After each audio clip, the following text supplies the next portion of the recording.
All right, these are the top five most underrated rappers of all time. Come on now, let's get into it.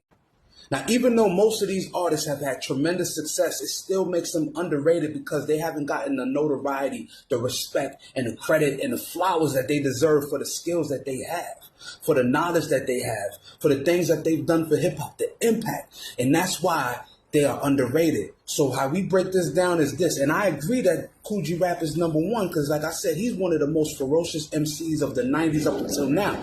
But if you're not getting the credit, it don't really matter. Let's start with Redman, right? Redman has been in the game since the mid-90s, I think 1994. He got signed to Def Jam. He was a killer over there. And you know how he give it up. He just dropped Muddy Waters too, like earlier this year or last year, December. You know what I'm saying? So it wasn't even that long ago. You know how he give it up. And I know a lot of artists in the game really respect Redman, but the masses haven't gotten to Redman yet. And that's a problem because everybody knows that Redman is certified. So I'm going to give Redman his flowers. Redman, here's your flowers, bro. I want you to smell them and inhale them while you can, not when you gone. You heard? So let's get on to the next person. Now listen, next we're going to tap into AZ, right?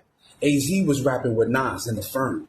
AZ was already solidified before he got on, but that just propelled him to the next level. And you would think rhyming with Nas would get your career going. Of course, you rhyming with one of the greats. Nas had a mean 6-7 album run in the beginning, and he was on all of that. Then they did The Firm with Foxy. Things was looking up. I feel like AZ didn't get the credit he deserved neither with the masses. And I get it. When the rap game is too congested, it's hard for people to really, you know what I'm saying, respect you and say, I want to listen to that dude. So the streets of New York and real hip hop heads know. So AZ, once again, I'm giving you your flowers, King. You already know the vibe. Now let's go down to the South. You heard? Scarface, one of the illest storytellers I've ever heard and ever seen do it. Listen, the world might not know, but everybody in hip-hop who's a real hip-hop fan knows that Scarface was one of the biggest Southern rappers in the game, greatest storyteller for that era and for that region. He carried Def Jam South. He did a lot of good things for hip-hop impact-wise, you know what I'm saying? And he actually got his flowers out of a lot of people on this list, but still wasn't recognized globally like it should have been. I feel like all of these artists should have been more recognized, and Scarface is one of those dudes. Now listen, when we move on to Luda, you already know Luda has had the best career of everybody here.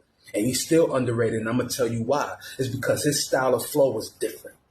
He was different. He wasn't rapping, saying the same things that most of the artists say that you could relate to, but he had the flow that could relate to a New York type of flow. You know what I'm saying? Even though he was from Atlanta, but, you know,